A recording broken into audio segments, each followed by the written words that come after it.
मंडळी नमस्कार. बच्चू कडू जेव्हा कर्जमाफीच्या विषयावर बोलण्यासाठी मुंबईला गेले होते, तुम्हाला ठाऊक असेल, नागपूरचं आंदोलन संपवून आणि मग कर्जमाफीची 1 जून ही तारीख घेऊन ते मुंबईवरून परत आले. त्याच्यात अजित नवले वगैरे हे सगळी मंडळी होती. तेव्हाच रविराज साबळे यांनी बच्चू कडूंवर प्रचंड टीका केली होती. त्यांना अंदाज आला होता साबळेंना. ते म्हणाले होते चॉकलेट घेतल्याचा आरोप रविराज साबळेंनी केला होता बच्चू कडूंवर आणि अखेर रविराज साबळेंची ती भविष्यवाणी तंतोतंत खरी ठरली मंडळी. पण इतका अकांड तांडव खरं तर करण्याची कोणालाच गरज नव्हती. परंतु काय करणार, फडणवीस बदलले आणि आंदोलन करण्याची वेळ आली आणि आता पुन्हा आंदोलन होतं या पंढरपुरात. बघा मंडळी, फार वाईट वाटतं. पूजा पाठ मंत्र तंत्र संस्कार आणि संस्कृतीच्या गप्पा मारणारे मुख्यमंत्री देवेंद्र फडणवीस यांनी शेतकऱ्यांना दिलेला शब्द पाळला नाही, हे जगजाहीर झालं आहे. हे त्यांना स्वतःला देखील ठाऊक आहे. शेतकऱ्यांनी खूप रेटा लावल्यानंतर शेवटी नामुष्की होऊ नये म्हणून नाईलाजाने पण मोठ्या थाटामाटात घोषणा केली. 36,585 कोटी रुपयांची कर्जमाफी. वा. 55 ते 56 लाख शेतकऱ्यांना फायदा झाला म्हणे. आणि काही माध्यमांनी तर त्यांनी तर हदच केली. काही माध्यमांनी तर थेट हेडलाईन दिली, शेतकऱ्यांचा 7-12 कोरा झाला. वा. 7-12 कोरा म्हणजे काय असतं हो, हे मातोश्रीवर जाऊन खरं तर उद्धव ठाकरे यांना विचारायला पाहिजे. मला वाटते 2019ची ती कर्जमाफी होती. पण ठीक आहे, शेवटी शेतकऱ्यांनी करायचं काय, ज्याचा आधार होता तो देखील सोडून गेला. कोण? बच्चू कडू. आता आम्हीच आमचं बघू असं शेतकऱ्यांचं म्हणणं आहे. 5वीला पुजलेली ही दडबदरी अवस्था आता मात्र आतून बोलायला लागली आहे मंडळी. आतून बोलण्यास सुरुवात झाली आहे. खरंच महाराष्ट्रातील प्रत्येक कर्जबाजारी शेतकऱ्याचा 7-12 कोरा होणार आहे का, झाला का? उत्तर आहे नाही. आणि हे सत्तेत असणाऱ्यांना आणि त्यांनी पाळलेल्या अंधभक्तांना, मुद्दाम म्हणतो मी पाळलेल्या म्हणजे पाळीव अंधभक्त, त्यांना देखील माहिती आहे. पण त्यांच्या थोबाळावर घुबडानं पंजा मारला आहे, त्यामुळे ते काहीच बोलणार नाही. लक्षात घ्या.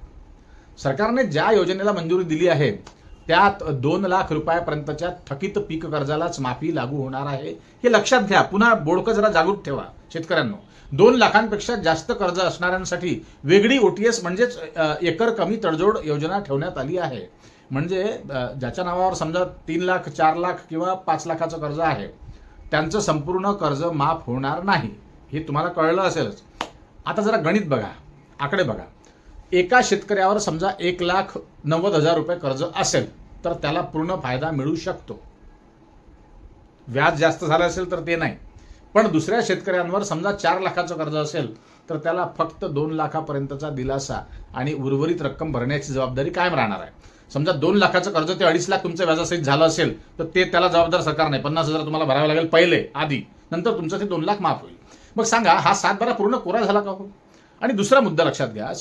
सरकार काय सांगतंय की 55 ते 56 लाख शेतकऱ्यांना फायदा होईल. शेतकऱ्यांची संख्या यापेक्षा कितीतरी जास्त आहे हो, म्हणजे सर्व शेतकरी या योजनेत येत नाहीत. आणि तिसरा मुद्दा, ज्यांनी वेळेवर कर्ज फेडलं त्यांना 50,000 रुपयांचं प्रोत्साहन देण्याची घोषणा आहे. ही चांगली गोष्ट आहे, असो. पण ज्या शेतकऱ्यांनी प्रामाणिकपणे कर्ज फेडलं आणि ज्या शेतकऱ्यांनी कर्ज थकवलं, त्यांच्यातील तफावत आणि न्यायाचा प्रश्न आजही कायम आहेच ना मग. आणि चौथा आणि सर्वात महत्त्वाचा मुद्दा मंडळी एक लक्षात घ्या, कर्जमाफी म्हणजे शेतीचा प्रश्न सुटला का हो, हा सगळ्यात महत्त्वाचा मुद्दा आहे. तो का सोडत नाही? ही बिमारी, हा आजार तसाच का ठेवत आहे? त्याच्या मागे काय षडयंत्र आहे लक्षात घ्या. सोयाबीनला भाव नाही, कापसाला भाव नाही, खत महाग झालं, बियाणं महाग आहे, डिझेल महाग आहे. डिझेल महाग काय, डिझेल भेटणारच नाही, लक्षात घ्या. विजेचा प्रश्न कायम आहे. उत्पादन खर्च समजा लिहून ठेवला शेतकऱ्यांनी तर नफा तिथेच संपतो, लक्षात घ्या. शेतकऱ्याची मजुरी भगवान भरोसे आहे, मजुरी त्याची निघत नाही. कारण हे सरकार निर्दयी आहे हो, निष्ठुर आहे, निष्ठुर आहे. शेतकऱ्यांच्या बाजूने हे सरकार नाहीच. काय धर्म द्वेष पूजा पाठ अंगारे दुपारे धोंड्या पांड्या चाडे वाडे कुंभमेळे यांच्या मागे जनतेला यांना गुंतवून ठेवायचं आहे. बस लगे रहो तुम बाबू, मुन्ना बाबू लगे रहो. आपले मनसुबे सेट करण्यात मग हे मग्न आहेत पडद्याच्या मागे, लक्षात घ्या. फार मोठं षडयंत्र आहे, लक्षात येत नाही लोकांच्या. हळूहळू शेतकरी संपवून ही शेतकऱ्यांची शेती ही अडाणी अंबानीला देतील आणि शेतकऱ्यांना अडाणीच्या दावणीला बांधतील, हे निश्चित आहे. लिहून घ्या. आज हा व्हिडिओ फक्त बघू नका, हा व्हिडिओ सांभाळून ठेवा.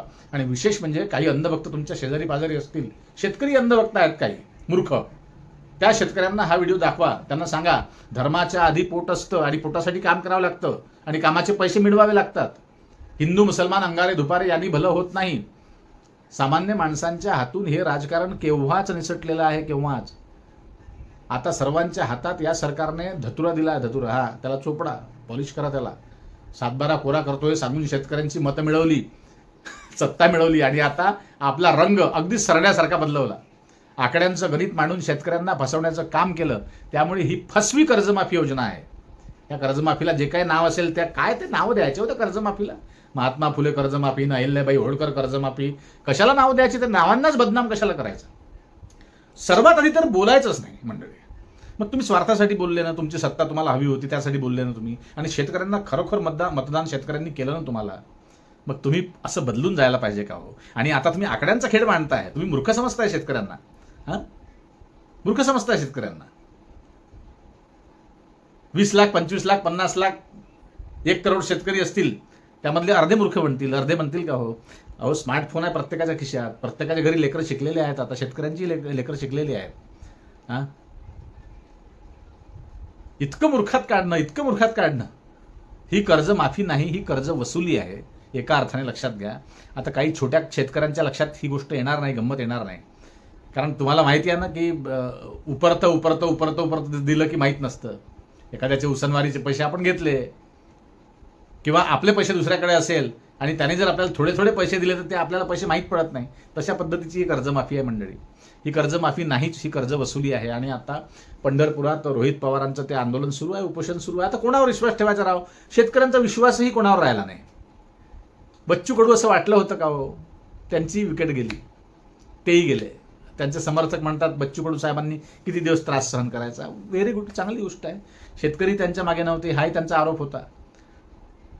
तर ते रविराज साबळेंचं म्हणणं खरं ठरलं मंडळी. त्यांची भविष्यवाणी खरी ठरली आणि रविराज साबळेंवरती प्रहार पक्ष तुटून पडला होता. अक्षरशः सगळेच तुटून पडले होते रोहित पवार आपलं रविराज साबळेंवरती. पण त्यांची भविष्यवाणी खरी ठरली. ते म्हणाले होते की हा बच्चू भाऊ आपको चॉकलेट दिया है. पण बाकी इतर शेतकरी नेते जे बच्चू भाऊंसोबत होते तेही काही बोलायला तयार नाही. अजित नवले तो बच्चू भाऊंचा विषयच घेत नाही. नितेश कराडे साहेब तो विषयच घेत नाही. नितेश कराड्यांचं आणि आमच्या बच्चू भाऊंचं चांगलं हितगुज होतं, पण नितेश कराडे साहेब ब्र शब्द काढत नाही तोंडातून की काय गडबड काय गोंधळ काय झाला म्हणून. विश्वास नाही राहिला. आता कोणीही उभं झालं शेतकऱ्यांच्या पुढे की मी नेता, अरे हट, हम खुद ही करते, हम खुद ही लढाई लढते, लढाई लढेंगे नाही तो मरेंगे, असा सगळा विषय झाला. पण फडणवीस साहेब तुम्ही हे घोर पाप आहे हो. हे पाप आहे, श्राप लागेल, श्राप शेतकऱ्यांचा लक्षात घ्या. चांगलं नव्हे हे. सरसकट कर्ज तुम्ही कोरा म्हटलं होतं ना, एका शब्दावरती फक्त कायम राहा. तुम्ही काय म्हटलं होतं? कोरा कोरा कोरा. कोऱ्याचा अर्थ काय असतो? कोरा म्हणजे कोरा, टोटल कोरा, शून्य रक्कम कर्जाची. काय केलंय तुम्ही? असो मंडळी, चॅनलवर नवीन असाल तर सबस्क्राईब करा आणि जास्तीत जास्त लोकांना हा व्हिडिओ शेअर करा मंडळी. अंधभक्तांना आधी शेअर करा. आणि शेतकरी अंधभक्त आहेत ना, त्याच्यासाठी ते तर लयच भांडगुड आहे, मूर्ख आहेत ते, एकदम गधे आहेत, गधे. जे शेतकरी अंधभक्त असतील, शेतकरी, अबे तुम्हाला तुमचा अधिकार कळत नाही, तुम्ही कशाचे बे, तुम्ही नुसते मूर्ख आहात, तुम्ही गधे आहात, गधे. काही ढंग नाही तुमच्यामध्ये. सोडा, वाटलं तर सबस्क्राईब करा आणि शेअर करा चॅनलला. खूप राग येतो मंडळी, द्वेष, चीड येते, कारण मी स्वतः शेतकरी आहे त्यामुळे म्हणतोय. असो, नमस्कार.